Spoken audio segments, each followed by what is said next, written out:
اعوذ باللہ من الشیطان الرجیم بسم اللہ الرحمن الرحیم. Professor Shumaila here. پچھلی کلاس کے اندر جو ہے آیت نمبر 18 تک سورۃ البقرہ کو جو ہے مطالعہ کر چکے ہیں. آیت نمبر 19 سے آغاز کرتے ہیں. You know that very well کہ بیک گراؤنڈ کے اندر جو ہے منافقین کا تذکرہ ہو رہا ہے اور ایک ایگزامپل کے ساتھ جو ہے وہ تذکرہ میں نے آپ کے سامنے رکھا تھا. ایک اور ایگزامپل اللہ یہاں پہ پیش کر رہے ہیں آیت نمبر 19 میں. او یا کسیب میں مانند بارش کے من السماء آسمان سے فی اس میں ظلمات اندھیرے ہیں ورعدن اور گرج ہے و برقن اور بجلی ہے. یا ان کی مثال بالکل ایسے ہے جیسے آسمان سے پانی برس رہا ہو, اس کے اندر اندھیرے بھی ہیں, گرج اور چمک بھی ہے. یجعلون وہ ڈال لیتے ہیں اصابعہم اپنی انگلیوں کو فی آذانہم اپنے کانوں کے اندر من السواء کی کڑک کی وجہ سے حذر الموت موت سے بچنے کے لیے. اللہ فرما رہے ہیں وہ اپنی انگلیوں کو کانوں کے اندر ڈال لیتے ہیں اس کڑک کی وجہ سے تاکہ موت سے بچ سکیں. کیا مراد ہے اس سے؟ منافقین کا تذکرہ ہے. جیسے رسول اللہ صلی اللہ علیہ وسلم کے اوپر وحی کی کیفیت نازل ہوتی تو ان منافقین کو یہ خوف لگا رہتا تھا کہیں اللہ جو ہے رسول اللہ صلی اللہ علیہ وسلم کو ان کے بارے میں آگاہ نہ کر دیں. اور ایک خوف انہیں یہ محسوس ہوتا تھا جیسے ہی مسجد نبوی کے سپیکر کو ٹیسٹ کیا جاتا تو ان کی جان جاتی تھی کہ کہیں اللہ کے راستے میں جہاد کرنے کا حکم نہ آ گیا ہو.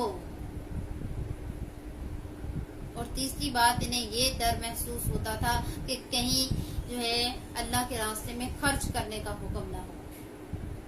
اس وجہ سے اپنے کانوں کے اندر جو ہے انگلیاں ڈال لیتے تھے یہ شو کرنے کے لیے کہ ہم نے سنا ہی نہیں.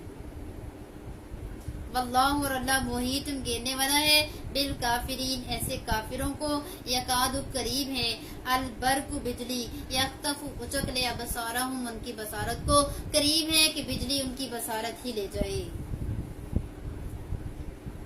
کلما جب کبھی اضاء لہم روشن ہوا ان کے لیے مشوا چل پڑتے ہیں فی اس میں. جب اسلام کے موافق حالات چل رہے ہوتے ہیں تھوڑے بہتر حالات ہوتے ہیں تو یہ مسلمانوں کے ساتھ ساتھ چلتے رہتے ہیں. منافقین کا طرز عمل جو ہے یہاں بتایا جا رہا ہے. اور اذا جب اظلم اندھیرا چھا جائے علیہم ان پر کام کھڑے ہو جاتے ہیں. جب کسی قسم کی کوئی مشکل کوئی پریشانی اسلام پہ آتی ہے تو وہاں سے فوراً بھاگ جاتے ہیں. وَلَوْ شَاءَ اللَّهُ سوری ٹو سے وَلَوْ شَاءَ اللَّهُ اور اگر چاہے اللہ لَذَهَبَ لے جائے بِسَمْعِهِمْ ان کی سماعت کو وَأَبْصَارِهِمْ اور ان کی بصارت کو. ان اللہ بے شک اللہ تعالیٰ علی کل شیء قدیر ہر چیز پر قدرت رکھنے والے ہیں. اگلی آیت کے اندر جو ہے انسانیت کو مخاطب کیا جا رہا اور پہلا خطاب ہے جو انسانیت کے ساتھ جو کیا جا رہا ہے. یا ایھا الناس اے لوگو اعبدوا عبادت کرو ربکم الذی اس رب کی جس نے خلقکم تمہیں پیدا کیا ہے. انسانوں کو مخاطب کر کے جو ہے کہا جا رہا ہے اپنے رب کی بندگی اختیار کرو اپنے رب کی غلامی اختیار کرو اس لیے کہ اس کا تم پہ حق ہے اس نے تمہیں پیدا کیا. والذین من قبلکم اور تم سے پہلے لوگوں کو لعلکم تاکہ تم تتقون تقوی اختیار کرنے والے بن جاؤ پرہیزگاری اختیار کرنے والے بن جاؤ. اگلی آیت کے اندر انسان کے اوپر جو اللہ نے نعمتیں نازل کی ہیں اس کا تذکرہ ہے. اللہ دی جس نے جعل بنایا لکم تمہارے لیے الارض زمین کو فراشن فرش اللہ نے زمین کو تمہارے لیے آرام گاہ بنا دیا ہے. والسماء اور آسمان کو بناء چھت وانزل اور نازل کیا من السماء ماء آسمان سے پانی فاخرج پھر نکالے بھی اس پانی کے ذریعے سے من الثمرات پھلوں میں سے رزقن رزق لکم تمہارے لیے. اللہ نے تمہیں رزق پرووائڈ کرنے کے لیے پوری کائنات کو تمہاری فیسیلیٹیشن میں لگا دیا ہے. تمہیں فیسیلیٹیٹ کرنے کے لیے اللہ نے پوری کائنات کو تمہارے لیے مسخر کر دیا ہے.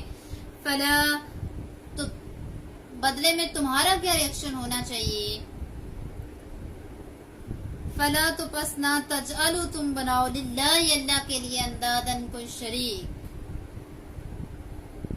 یعنی اللہ کی نعمتیں استعمال کر کے، اللہ کی دی ہوئی چیزوں کا استعمال کر کے تمہارا اللہ کے اوپر حق ہے کہ تمہیں اللہ کے ساتھ جو ہے کسی کو شریک نہ ٹھہراؤ.